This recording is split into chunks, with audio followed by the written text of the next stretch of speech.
Министр энергетики и ЖКХ Ингушетии сейчас находится в нашей студии. Ахмед Алабекович, Сергей Калшин, приветствую вас в нашей студии. Сергей Калшин, добрый вечер. Ахмед Алабекович, к вам у меня много вопросов, конечно же, но самый главный и первый из них – это вопрос водоснабжения. Сейчас многие жители нашей республики страдают, нуждаются в воде. Особенно остро это ощущается в городе Малгобек, Малгобекском районе и Назрановском районе. Что делается для улучшения водоснабжения? Мы знаем, что на сегодняшний день решение проблем, связанных с качественным и бесперебойным обеспечением, это самый главный социальный вопрос нашей республики. Могу просто начать с того, что мы первым делом, что мы сделали? Мы создали единого оператора по водоснабжению и водоотведению в республике, который с 1 августа у нас заработал, вот неделю назад. Почему мы сделали единого оператора? Потому что у нас в республике было несколько водоснабжающих организаций. Это Малгобек водоканал, Ингуш регион водоканал, Магаз водоканал. Две из компаний, из которых уже являются банкротами. Это Малгобек водоканал, Ингуш регион водоканал. И всегда возникали вопросы, чьи являются трубы, водяные трубы. Муниципальные, субъектовые, где аварии происходят. И, соответственно, сегодня у нас единый оператор будет отвечать за все, за всю территорию республики. Он забрал уже основные средства, значит, и Малгобек водоканала, и Ингуш регион водоканала. Сейчас забираем все основные средства, имеется в виду скважины и водопроводные трубы муниципальных наших образований. Что это даст? У нас будет одна компания, которая будет отвечать за все аварии, которая будет отвечать за реконструкцию, которая будет отвечать за модернизацию, которая будет прокладывать водоводы. В данном случае, где какие водоводы, так как у нас сегодня в республике более 80% всех водоводов являются ветхими, аварийными. И, соответственно, единый оператор будет заниматься и водоснабжением, и водоотведением. Будут на каждом муниципальном образовании, практически каждое муниципальное образование будет свои участки, аварийные бригады. Это чтобы население знало, что в республике будет только одна структура, которая должна будет отвечать, и им надо будет обращаться туда при каких-то обстоятельствах. Это будет очень удобно, в том числе и для жалоб, и для обращений. И, соответственно, мы под этого единого оператора, что мы сделали в республике за прошедший с прошлого года, начиная на сегодняшний день. Мы закадастрировали все наши объекты водохозяйства, мы сделали регистрацию их. Мы сделали все схемы водоводов, которые находятся в республике. До этого момента этого ничего не было сделано. Мы сегодня знаем, где что у нас есть, какие объекты являются бесхозяйными, какие объекты являются муниципальными, какие объекты являются субъектовыми объектами. И на сегодняшний день эта работа уже проделана. Мы разработали тариф, единый тариф с 1 августа, который не единый тариф с 1 августа, который у нас будет на территории республики нашей. И по этому тарифу с 1 августа, еще раз повторяюсь, единый оператор начинает работать. Что это даст? Я еще раз подчеркиваю, это облегчение для населения в данном вопросе, кто за что отвечает. Это структура такая. Что могу еще дополнительно сказать, что было сделано с водой? Мы в прошлом году защитили программу, которая по фонду развития территории на 860 миллионов. Она в этом году начинает работать. Это перекладка, реконструкция всех старых водоводов. Основная часть этих средств идут на реконструкцию, как вы подчеркнули, самая тяжелая ситуация в Малгобеке, в Малгобекском районе, идут на реконструкцию Малгобека и Малгобекского района. Порядка 600 с лишним миллионов рублей пойдут тут. Эта программа рассчитана на 2 года, 23-24 года. В этом году, как единый заказчик, Минстрой ведет уже проектирование данных объектов, начинает проектирование данных объектов. И мы в эти 2 года укладываемся порядка где-то, наверное, около 300 километров водоводов будет за 2 года модернизировано, реконструировано. Что еще могу сказать? Какие работы по воде было сделано? Мы, например, мы понимаем, мы все знаем, что одна из самых тяжелых ситуаций у нас Плиево, сельское поселение Плиево. Там наверху стояли, на границе Барсуков и Плиева, стояли 2 больших тысячника резервуара, которые необходимо было наполнить для того, чтобы обеспечить практически 90-95% населения сельского поселения Плиева. Мы сегодня там работаем, и я надеюсь, что в конце недели мы запустим мини-каптажный колодец, где мы поставили новый центробежный насос, который будет поднимать воду на эти два резервуара для дальнейшего обеспечения сельского поселения Плиева. И заодно у нас в программе есть часть водоводов, замена части водоводов сельского поселения Плиева. Я надеюсь, что в этом году вопрос там в конце месяца мы снимем этот вопрос с повестки. Помимо сельского поселения Плиева, также остро проблема с водоснабжением ощущается в сельском поселении Сагапши. Предлагаю посмотреть видеосюжет, который подготовил наш корреспондент. Под палящим солнцем рабочие неустанно прокладывают новый водопровод по улице Хрущева. Старые железные трубы обеспечивали улицу водой с 1994 года. Они уже давно исчерпали свой ресурс и стали источником коммунальных проблем жителей. Порывы происходили часто, а стабильной подачи воды не могло быть и речи. Начали 2 дня назад эту работу. На сегодняшний день более 500 метров проложили уже, осталось все 600 метров. На этой улице установили 2 задвижки. Работу планируем сдать 7 недель где-то. В реновации коммунальной сети используют новые пластиковые трубы. Рабочие уверены, что они прослужат еще 100 лет. Могут выдержать давление в 16 атмосфер. Бесперебойность водоснабжения материалы гарантируют. Но вот жители не столь уверены, что после замены труб вода снова потечет из-под крана. Из-за установившейся аномальной жары напор воды не тот, что обычно. Частично водоснабжение отсутствует в селениях Энерки, Пседах и Сагапши, глава которого заявляет, что поступаемая вода покрывает потребности только 50% территории. И ветхий водопровод не единственная проблема. Конечно, решится, если они там не будут подавать нам нормальную воду. Кантышевский и Сунженский водозабор. У меня стоят там 2 бочки. Я вот вам скажу, последние 3 месяца солиты набрать, я даст бочка. Резервные бочки у меня стоят. Набрать дулут из-за слабого давления. Решение проблемы с дебитом воды, по словам главы администрации, является приоритетной задачей. Но как именно ее устраняют и когда, наконец, поступит вода? Обстоятельного ответа мы так и не услышали. Пока идут ремонтные работы, жителям воду подвозят.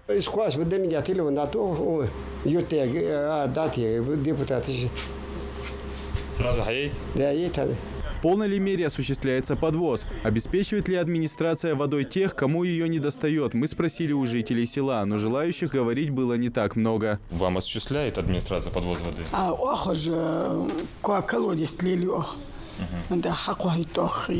Ахча, Ахча, да. А в администрацию обращаетесь? Обращаться, беда, По незнанию или как? خمخورتون ماشين ياخلك نو أخ أنداس تخشت حقهم دي هم أنداس صدا حق لا أكيد هذا حط مداريس هذا خاش كرا شد سخيدي نتصر نو может быть масхана цат машин что остхун да хай нескачест хая хашхуш может отсюда ходихан царя кашт бах бех кадихан салча аздас но хи дахат ан элче харсуис дахи ну якик до хваждихан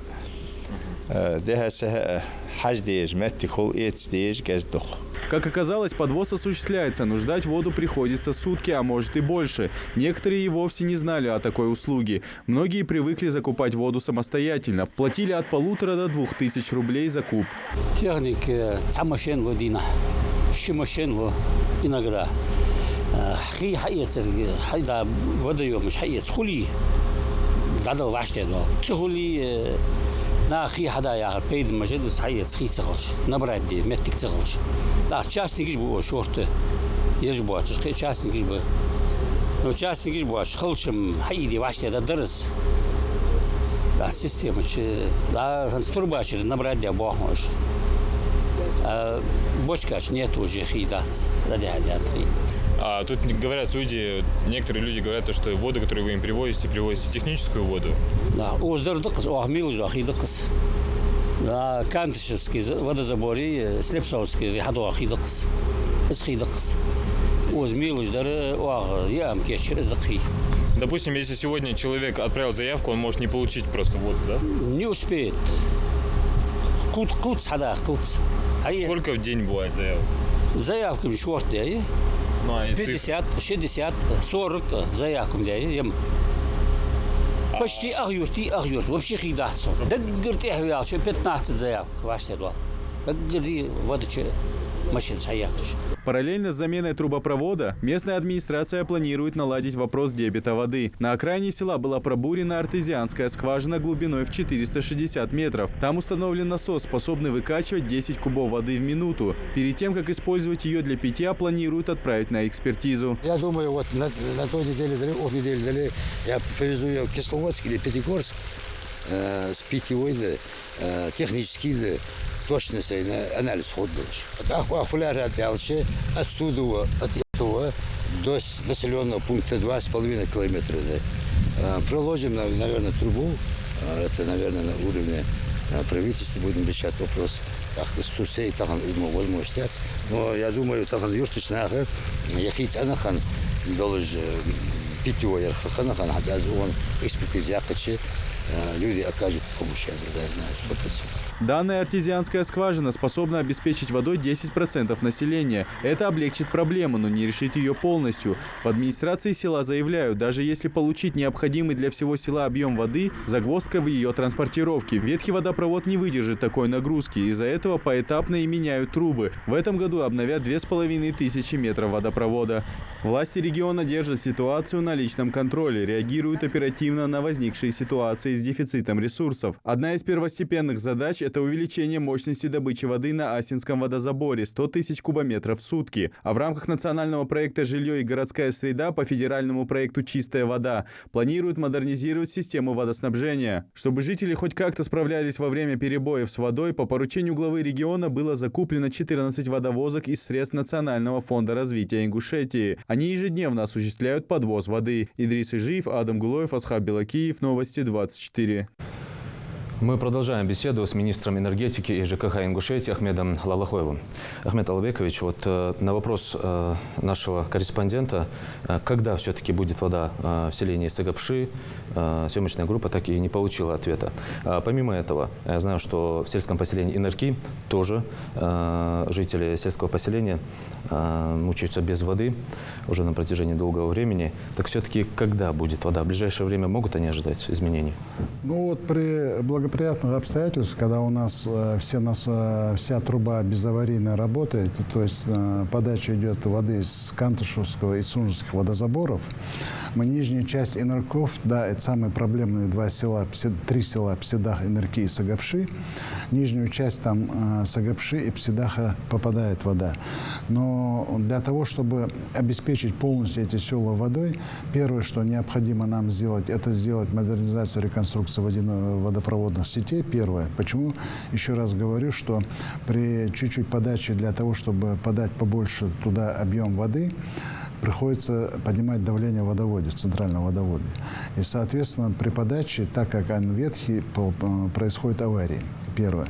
Второе, чтобы по поручению главы, чтобы ситуацию, как бы улучшить ситуацию по этим основным Псидах и Сагапши, и Инарки по этим селам, главой республики было указание, мы сегодня работаем, мы нашли места дислокации, где надо будет поставить дополнительные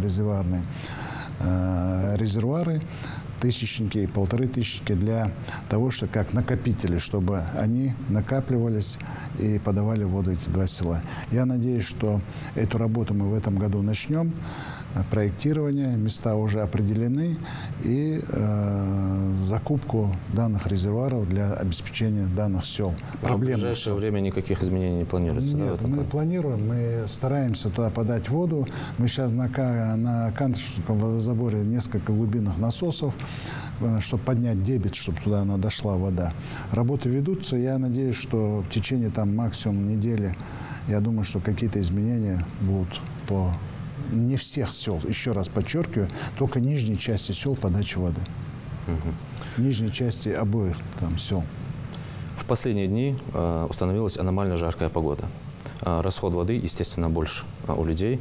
Организован подвоз воды Хватает ли водовозов и как вообще происходит работа? Основные у нас 14 спецавтомобилей, спец-АТП, которые возят воду. Практически из них 2 у нас всегда задействованы впливы на социальных объектах. Часть закрывает газиюрт. Основные 10, там 8-10 автомобилей спец-АТП обслуживают Малгобекский район. Это как раз это села Энерки, Сагапши, подвозят людям в колодцы воду, подвозят социальные объекты, где необходима эта вода. У нас с этим аномально жаркой погодой у нас идет очень большой отбор воды.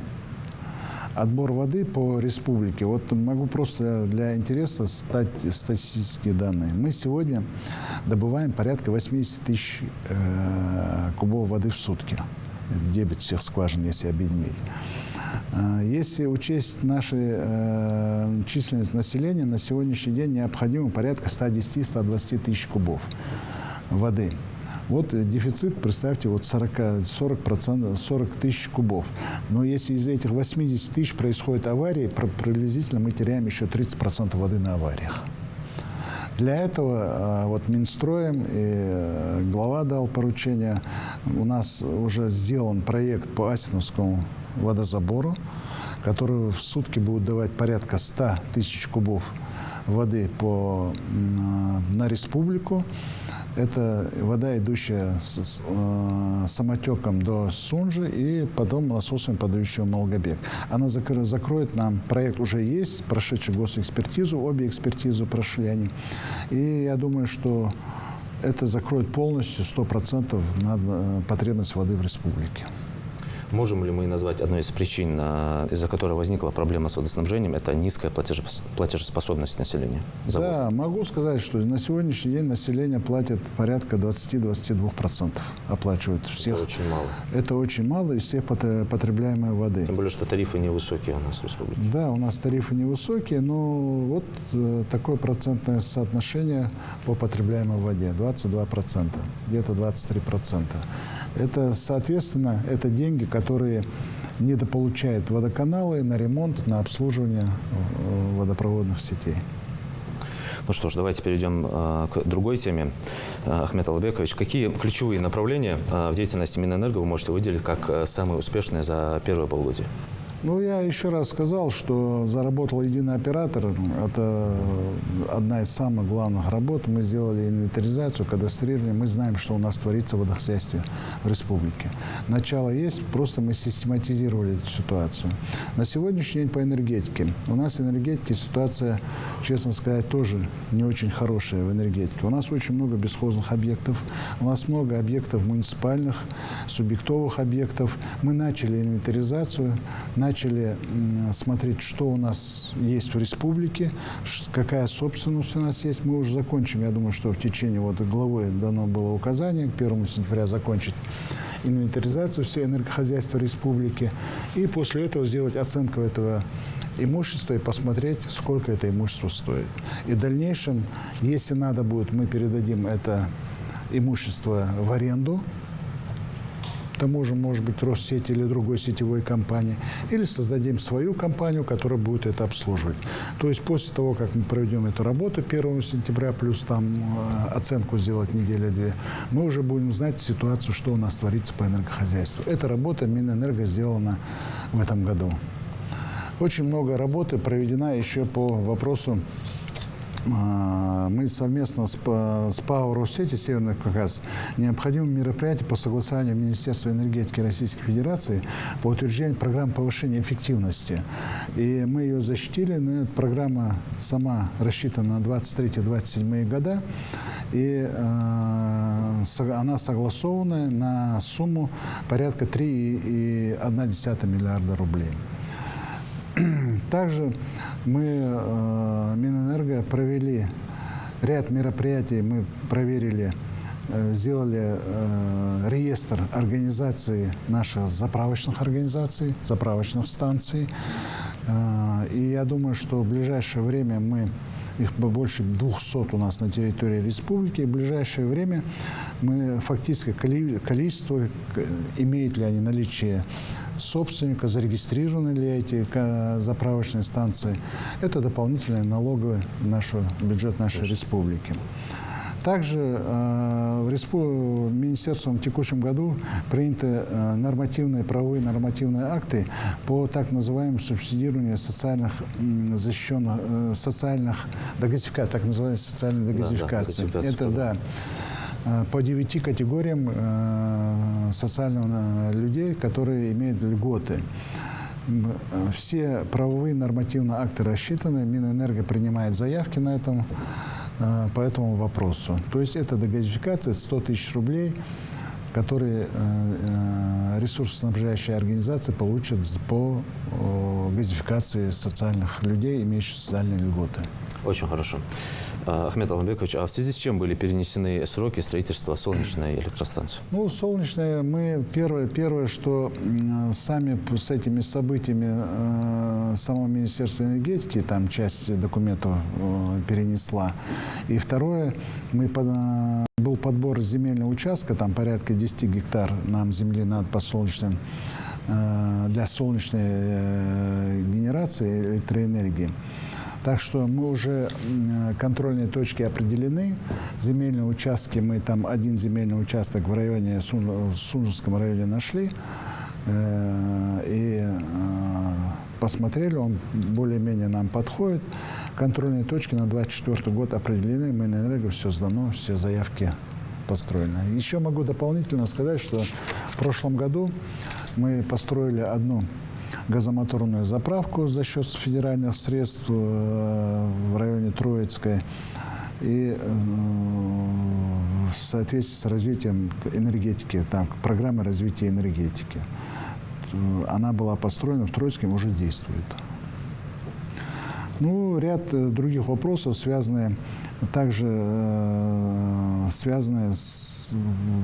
ведется программа по энергосбережению, по энергоэффективности в сфере энергетики. Программа рассчитана на несколько лет. То есть работа не стоит, работа Минэнерго ведется. Ну что ж, на этом все. Желаю вам успехов и плодотворной работы. Спасибо.